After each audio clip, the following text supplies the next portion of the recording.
Figure out why everything feels so unstable, so overwhelming these days. Right. And today it's less a standard analysis and more like uh, psychic surgery, maybe. That's one way to put it. We've pulled together a really challenging mix, Marshall McLuhan's media theory, some pretty deep philosophical pessimism. And that occult geopolitics angle from the whole cyclonopedia complex. Exactly. It's quite a brew. So our mission today, what are we really digging into? We're using these texts almost like diagnostic tools. The big question is our society just completely soaked in electric media, complex politics, instant everything? Is it suffering from a kind of collective neurosis? Or maybe even something deeper, like the sources suggest, a necrosis, a kind of Or societal decay. That's the question, and we're tracing that to try and understand this idea of the reality fractaling of the mind. Reality fractaling, Yeah. what does that break down to? It's this sense that you can't hold on to a single coherent picture of the world anymore. It keeps shattering, splintering. And the sources argue this directly fuels that nihilistic output you see everywhere. Particularly, yeah, among younger folks who've basically grown up entirely inside this electric environment. That's all they know. Okay, so the core tension we need to explore is this big shift, moving away from that old print culture way of thinking. Right. Print culture gave us this fragmented, linear, sort of detached Western mindset. You could step back, analyze. Now we're in the electric age. It demands immediacy, total involvement, everything, everywhere, all at once. It's overwhelming. And that collision, that's where the trauma happens. That's the hypothesis we're exploring. Oh. And just to give you a heads up on the intensity here, Oh, yeah. one analysis we looked at talking about these core philosophical texts, it basically warns Western readers, used to that detached view. Yeah. Expect this stuff to, and I quote, butcher open their peculiarly schizoid condition. Wow. Okay, so not exactly light reading then. Not at all. All right, let's dive right in. Starting with that core pathology, this idea of collective suffering, this societal shock. Yeah. How does technology actually create this state, according to someone like McLuhan? Okay, so McLuhan's view is really fundamental here. He sees technology not just as tools, but as responses, almost biological responses, to pressure. Pressure on what? Our bodies. Our bodies, yes, but critically, our central nervous system, the CNS. When it's hit with unbearable stress, too much speed, what he calls superstimulation. It does what? Breaks down. It defends itself through a process he famously calls autoamputation. Auto-amputation, like cutting off a part of ourselves? Metaphorically, yes. Yeah. But also, literally extending a technology is the amputation. We create a new medium, a new tool, as an extension of the part of ourselves that's under stress. To isolate the pain. Exactly. You push the stressor outside into the technology. But this act, this extension, it doesn't come free. It results in a kind of generalized numbness, a shock. So the numbness isn't a side effect, it's the point. It's how we cope with the thing we just created. Precisely. That's the core of his Narcissus myth analogy. Ah, right. Narcissus staring at his reflection. How does that fit with technology? Well, the reflection Narcissus sees in the water, it's an extension of himself, right? A visual amputation of his own image put out there. Okay. But crucially, he doesn't recognize it as himself. He's captivated, numbed by this externalized fragment. The shock of self-recognition is too much, so the system defaults to this numb, repetitive trance. So every new major technology that extends our senses, it pushes us into a similar trance. We're captivated, but also numbed by our own extensions. That's the idea. We become servo mechanisms of our own technologies, locked in a loop, unable to see the technology as an extension of ourselves because the psychic cost is too high. Which frames things like smartphone addiction very differently. It's not just about dopamine hits. It's potentially a deep strategy of psychological self-preservation. We're numbing ourselves to cope with the sheer scale of the extension. Like the sources say, we either numb the CNS. Or we will die. It's that stark. According to McLuhan, yes. When your nervous system is suddenly extended globally, linked everywhere instantaneously, the sheer volume of sensory input is lethal unless you numb it. He had that analogy, Audiac, something about battle shock. Yes, Audiac. It was a device adapted from studies of battle shock or shell shock. How did that work? In intense combat, the overwhelming noise, the explosions, it induces a shock state. Soldiers become functionally numb, almost detached, to survive the sensory horror. Okay. Audiac took that principle for, believe it or not, dental work. The patient controlled a device emitting intense sound. They turn up the frequency, crank up the stimulus, until the sheer intensity of that one stimulus overwhelmed their nervous system's capacity to process other inputs, like the pain from the drill. Intense sound created targeted numbness. Wow. So the electric age, with its constant total information flow, it's like a perpetual Audiac machine. That's a great way to put it. It forces us into a state of shock absorption just to get through the day. Numbness becomes the baseline condition for functioning. And this explains that fundamental break you mentioned between the old way of being and the new. The mechanical print age fostered detachment. Right.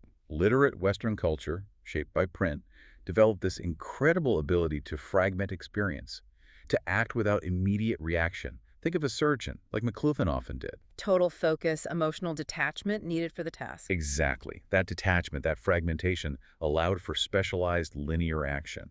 You could focus on one thing, follow a sequence, without being immediately swamped by the total consequences. Print culture is visual, linear fragmenting. It created a kind of psychic distance. Yes, but the electric age, it just obliterates that distance instantly. Right. Our CNS gets extended globally. We're wired together. So action and reaction become simultaneous. Totally simultaneous. There's no buffer. We're suddenly forced into depth, into awareness of the consequences of everything, everywhere, all at once. And that's the root of the anxiety, this total instantaneous field awareness. McLuhan argues it's precisely the source of the age of anxiety and of electric media, this constant, overwhelming feedback loop. Which paradoxically leads to both anxiety and apathy. How does that work? Well, the old, literate, fragmented Western man, when he encounters this implosion of instant global connection, he's forced to change. He becomes more complex, more depth-structured, aware of this total interdependence. Okay, that sounds potentially positive. Deeper awareness. But the awareness is traumatic. It's too much, too fast. So you get this rise of the collective unconscious, the sense of being overwhelmed, which often manifests as these pervasive, almost paralyzing guilt feelings. You feel responsible for everything because you're connected to everything. It's like hyper-empathy fused with system shock. Unsustainable. Exactly. Hyper-involvement meets traumatic numbness. Okay, let's zoom in on that experience of hyper-involvement, especially, thinking about how different minds process information. How does the actual structure of media force this participation? You mentioned hot and cool media. McLuhan distinguishes between hot media and cool media. It's about the amount of data they provide and how much work the audience has to do. So hot media, like print. Hot media, yeah, like print or radio or a photograph. They are high definition. They give you a lot of data, fill in most of the details. Because they're information rich, they demand low participation from the audience.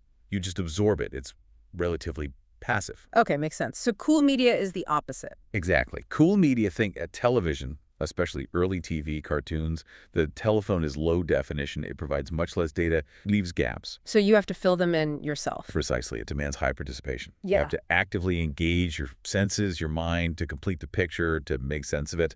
McLuhan says you have to close the mesh by a convulsive, sensuous participation. Convulsive participation. So if the trauma of the electric age is this kind of detached shock, cool media forces you back into integration. It demands involvement, yes. And interestingly, McLuhan noted something specific about this. He observed neurotic children, often struggling with the kind of visual stress and fragmentation typical of a highly literate, print-focused environment. Yeah. They often lost their neurotic traits when they were using the telephone. Really? Why the phone? Because the telephone is a cool medium. It's acoustic, not visual primarily, and it demands high participation. You have to actively listen, interpret tone, fill in the missing visual cues. That intense involvement, McLuhan suggested, could actually counteract the stress of visual detachment. Wow. So the medium itself is kind of forcing a different mode of processing, integration over fragmentation. It demands it, which connects really well to that Parsani concept you mentioned earlier, the environment having a mucoid continuity. Right, like everything is blending together, less distinct. Exactly. The old ways of thinking, linear, sequential, fragmented, they just don't map well onto this new environment. It's all about this continuous high involvement field. The issue isn't lack of involvement. It's compulsory involvement, nonstop. Compulsory high involvement, yes. Coupled with that blinding speed of global feedback. That's the recipe for the trauma, the numbness, the neurosis we started with. Okay, so our minds are in this state, numb, shocked, yet compulsively participating. How does this internal state start to map onto reality itself? How does reality fractal? This is where Parsani and the worm space ideas come in. This is where it gets really, really mind-bending. Yeah. Because if your mind is operating like this shocked, participatory, desperately seeking pattern, What happens when it encounters the actual underlying structure of reality, which, according to Partani, isn't solid at all? It's porous, discontinuous. Deeply porous, yeah. He talks about the whole complex. Think of reality not as bedrock, but as like a complex sponge, a heterogeneous structure full of interconnected holes. Holes, like empty spaces. Yes, but it's more than just empty. It's Nemad space, or worm space. It has this bizarre geometry, tortuous, elastic, interconnected voids. Reality isn't solid ground occasionally punctured by holes. Reality is the interplay of solid and void. And that interplay is called poromechanics. Right, core mechanics. It's literally the physics of porous materials, but applied cosmologically. It describes how the solid bits, order, structure, the narratives we cling to are constantly interacting with the void. And this interaction isn't stable. Far from it. It causes constant deformation, regional pore collapse. Think of parts of the sponge suddenly crushing inwards, and the constant creation of new worm-ridden spaces. Yeah. The Nemad space is always churning beneath the surface. So the solid ground we think we're standing on is actually constantly being deformed, undermined from within by these hidden voids. That's the picture. Reality is fundamentally cryptogenic. Its true origins and operations are hidden, buried within these interconnected holes and pathways. It sounds like something out of Lovecraft. Well, the sources explicitly bring in Lovecraft. They argue that the realism in cosmic horror isn't really about the tentacled monsters themselves. It's about this underlying pore mechanics. They quote him, "Great holes secretly are digged, where Earth's pores ought to suffice." And things have learned to walk that ought to crawl. Chilling. It is. Because the Nemad space is that realm of the crawling, the unseen, the discontinuous. It's the engine operating beneath the surface logic we expect. And this fundamental discontinuity, this is what we perceive when our expected reality suddenly seems to break, when the plot doesn't follow the script. Exactly. Think about the logic. The logic of the solidus, the apparent world, the expected narrative is continuous, linear. A leads to B leads to C. Standard cause and effect. Right. But the logic of Nemad space, the worm space, is discontinuous. An event doesn't arise from point B as expected. It suddenly erupts from point Z, somewhere completely irrelevant. And that sudden eruption from an unexpected place, that's what we call a plot hole. Precisely. For Parsani, a plot hole isn't some narrative mistake or oversight by the author of reality. It's absolutely real. It's the concrete trajectory of forces and activities emerging from the Nemad space. Forces inconsistent with the assumed base plot, the story we tell ourselves about how things work. So when things happen that make no sense according to the official story, that's the worm space showing itself. That's the Nemad space intruding into the solidus, and it goes deeper. There's that quote from RN, an associated figure. Yeah. Identities are the plot holes of someone else's curriculum vitae. Wow. So my own sense of self, my identity, could be just a disruption, a discontinuity in someone else's planned life narrative. It suggests everything is perforated. Our lives, political events, history, it's all riddled with these inconsistencies, these intrusions from hidden logics. Which means you can't just read the surface story. No. The sources insist you need methods of hidden writing, things like apocryphal, the unofficial stories, or steganography, hiding messages within other messages. You have to learn to read political events not at face value, but as symptoms, as surface ripples caused by deep nonlinear currents in the Nemad space. This sounds like it applies directly to how conflicts or even ideas spread. They don't always follow logical paths. Absolutely. Think about the concept of the unlife of war. The unlife of war. Like war as a kind of autonomous entity. Exactly. It's presented as this machine operating outside simple human tactics or strategy.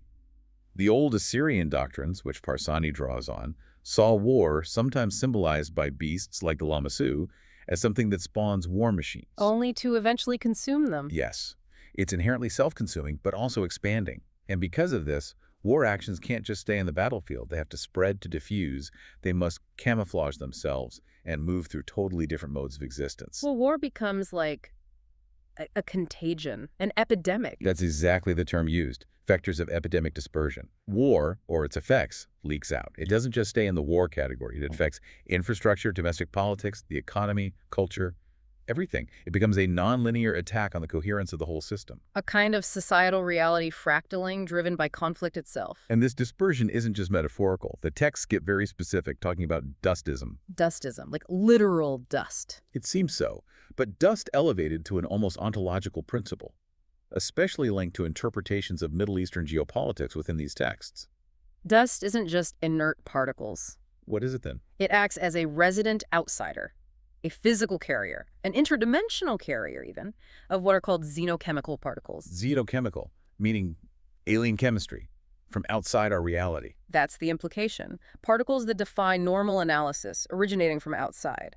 And this dust, carrying these influences, spreads not predictably, but through swirling vortices, terminal multiplicities. So dust storms or just pervasive dust becomes a way for these outside forces, these discontinuities, to literally infiltrate our world, our systems, our bodies. It's presented as a mechanism for deep systemic decay and disruption.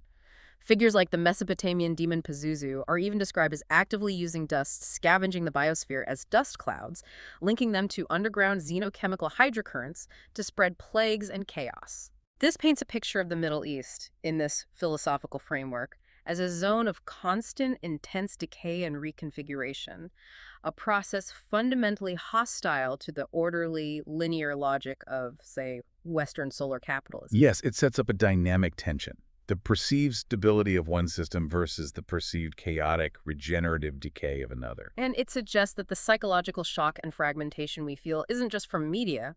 It might be an import, a consequence of this global reality fractaling, these geopolitical and nemat space dynamics bleeding into our collective consciousness. It connects the dots, yeah. The external environment, porous, discontinuous, prone to epidemic dispersion, mirrors and reinforces the internal state. The numbed, anxious, yet hyper-involved mind we talked about in part 1. The two amplify each other. Okay, so if that's the landscape, a porous reality, war spreading like a virus, politics riddled with hidden discontinuities, minds numb and overloaded, what does that do to people, especially younger generations who've only known this? Well, it provides fertile ground for what we're calling the nihilistic output.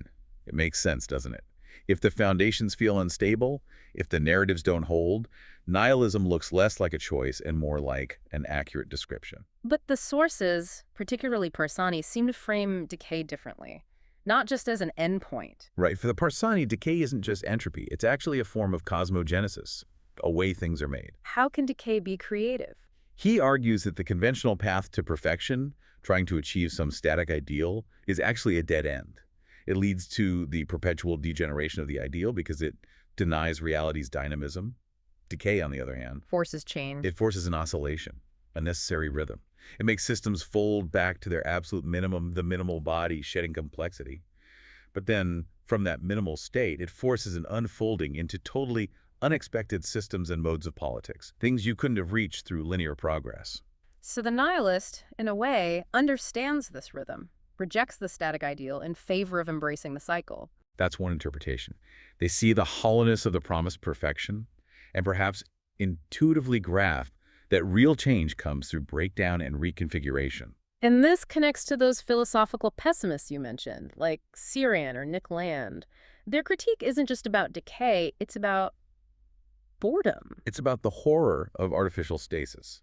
Huh? Land, for example, famously critiques the idea of a perfectly safe, comfortable, managed world, he calls it, a nursing home, or a 247 playpen. A world with no real challenges. Exactly, where all genuine struggle, all existential friction has been engineered away for the sake of safety and comfort. For the nihilistic perspective, that's when striving is the ultimate nightmare. It's profoundly unreal, Because it denies the will to power. or at least denies any meaningful arena for the will to power. So this lack of genuine challenge, this sense of being coddled into meaninglessness, can drive a desperate search for any kind of intensity, any assertion of will, even if it's destructive or seemingly pointless, just to feel something real break through the numbness. And according to some of the more politically charged sources we looked at, the neo-reactionary critiques, they argue the political system itself actively promotes this decay while masking it. Yes, that's a major theme in those texts. Yeah. We need to be clear here. We're reporting on the arguments in the sources, not endorsing them. Absolutely. Impartial reporting. What's their core critique? They tend to view modern democratic systems not as achieving some stable ideal, but as having a built-in trajectory, an unmistakable direction Towards what? towards the continuous expansion of the state's power and scope. Often, they argue, through mechanisms that amount to vote buying, distributing resources or status in exchange for political support. But their critique goes deeper than just mechanics, right, into the ideology. Yes, the main target is often what they label universalism. Universalism, Oh. meaning ideas like universal rights, equality, progress. Those are the concepts, yes. But these sources critique it fiercely. They portray universalism not as a product of reason or logic, but as a kind of secularized religion, a peculiar cult descended, they claim, from ultra-Protestant fanaticism. And they argue its core tenets aren't actually coherent. They assert that concepts like progress, equality, democracy, as used within this framework, are fundamentally not even slightly coherent when you really press them. They function more like articles of faith, necessary dogmas to justify the system's expansion, rather than logically sound principles. Okay, so if the ideology is seen as incoherent, what holds the system together in this view? Just inertia. Power. Pure power, ultimately. The argument is that universalism creates a strange paradox. It pushes tolerance to such an extreme that it flips into its opposite. Absolute intolerance for anything outside its bounds. How does that work? When reasoned debate breaks down because, in their view, the foundational concepts are incoherent, then the only thing left to enforce the boundaries is power. Power alone holds the keys of articulation, as one text puts it. Tolerance becomes a tool of social control, policing what can and cannot be said or believed. A kind of political fracturing where dialogue fails and only power speaks. That's the picture they paint. And this fracturing, they argue, drives reactions, both overt and covert. Like the concept of white flight mentioned in the outline. How is that framed? In these texts, white flight isn't just about demographics. It's described more abstractly as the glacial, incolite, and non-argumentative real enemy of the universalist system. Meaning It's a slow, silent withdrawal. Not a protest, not an argument, just a quiet disengagement, economically, socially. It frustrates the system because the system demands engagement, articulation, argument, even if it's disagreement.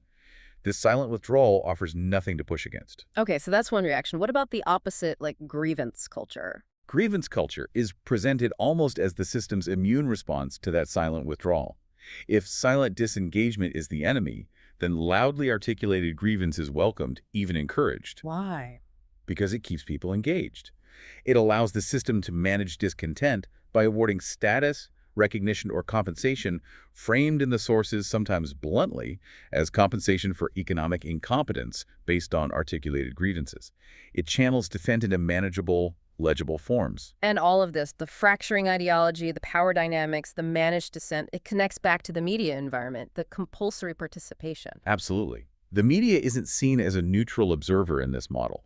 It's an active participant in manufacturing the narrative, in managing the consensus. Pushing stories that might be, as the sources claim, knowingly fake. Or at least highly manipulative, designed to shape perception and enforce the boundaries of the acceptable narrative. We see hints of this debated all the time, especially with social media, the example of bot farms on TikTok. That's a perfect contemporary illustration of the principle.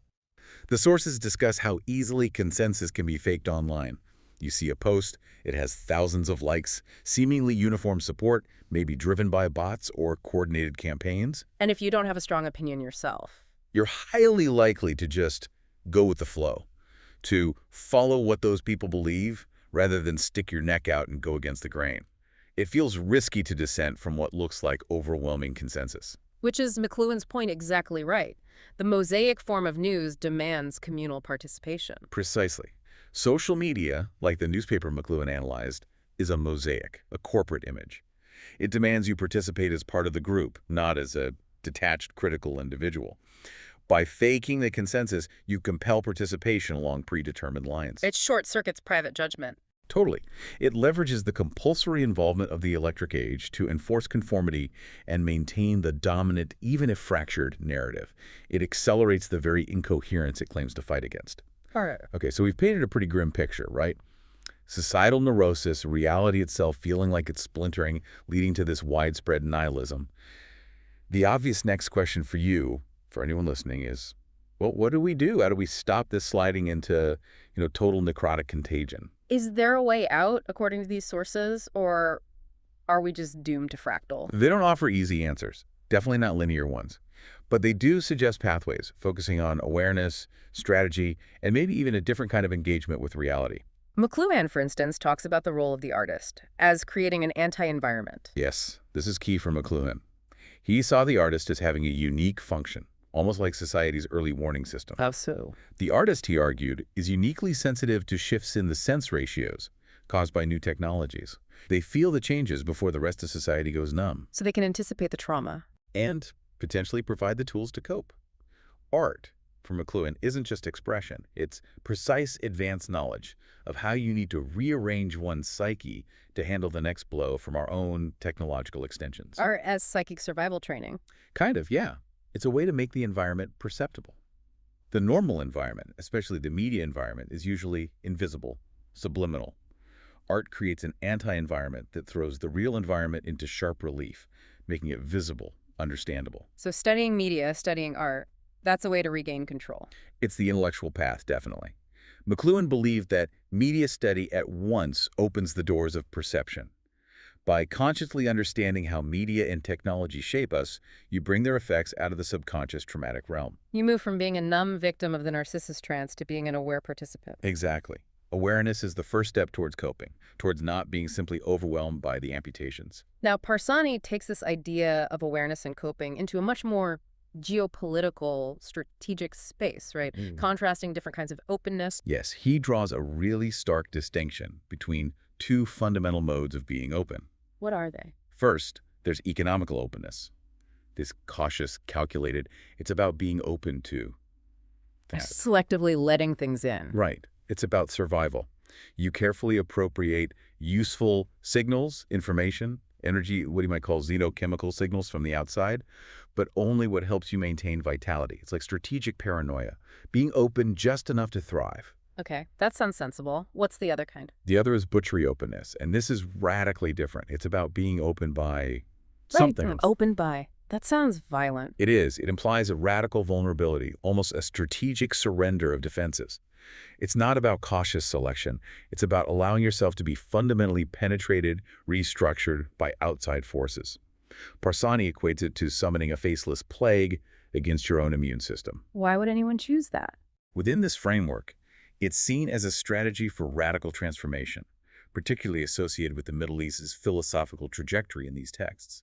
It's a way to embrace decay and discontinuity fully in order to achieve a breakthrough that linear economical openness could never manage.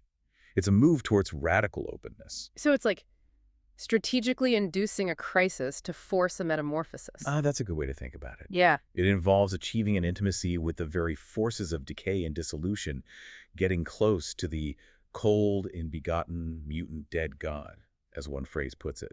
It's a high-risk, high-reward path to transformation. And this isn't just geopolitical. You mentioned Terence McKenna. His ideas about psychedelics fit here. McKenna's descriptions of intense psychedelic experiences, particularly with DMT, the hyperdimensional molecule, definitely echo this language. He talks about experiences that butcher you open, dismantling your reality constructs. It's that same theme of radical, involuntary opening leading to profound shifts in perspective. So whether through politics, war, or maybe even inner exploration, the path involves confronting this worm space reality head-on. Embracing the discontinuity, yes. Which leads to another fascinating, if highly speculative, concept from the fringes of these sources: hyperstition. Hyperstition, that sounds like supercharged superstition. Kind of, but more active. It connects back to McKenna's ideas, too. He had these theories presented sometimes as fiction, sometimes as speculation. Like the UFO being a temporal mirage. Exactly. The idea that phenomena like UFOs might be artifacts from our own future, bleeding back in time, suggesting humanity eventually achieves mastery over time, space, matter. Okay, wild stuff. How does hyperstition fit in? Hyperstition is the idea that certain fictions, certain theories, if they are potent enough, convincing enough, and if people act on them as if they are real, can actually pull their own reality into existence. They become self-fulfilling prophecies that operate across time. So belief can literally reshape reality, not just perception. It merges theory and fiction into a reality engineering practice. Think about that example given in the texts.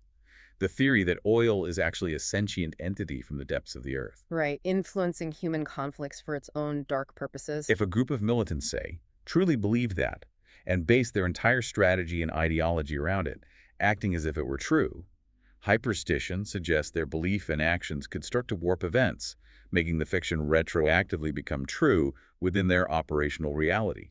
It's belief as a temporal weapon. That's a radical form of participation. Instead of being overwhelmed by the fractured reality, you actively try to write the next fragment. Exactly. It offers a way to engage with the high participation demand of the electric age, but proactively, strategically, rather than just reactively and numbly. It's an attempt to seize control of the narrative by treating potent ideas as reality-generating engines. A very different approach than just building better filters or logging off. Much more active, yeah. It's about intervening in the structure of reality itself. Hashtag outro. Okay, so pulling all these threads together, it's a complex picture, to say the least. These sources act like a really intense mirror. Yeah, reflecting back this deep societal neurosis, this feeling of constant shock and instability. And they trace it back, fundamentally, to that technological shift. McLuhan identified the move into instantaneous total involvement. Which, in turn, doesn't create the holes in reality, but definitely exposes them. It makes us feel the plot holes, the porousness that Parsani describes, much more acutely. Right. The electric speed makes the discontinuities unavoidable. You can't maintain the illusion of a simple linear world anymore. And this forces us, then, to confront nihilism, but maybe not just as despair.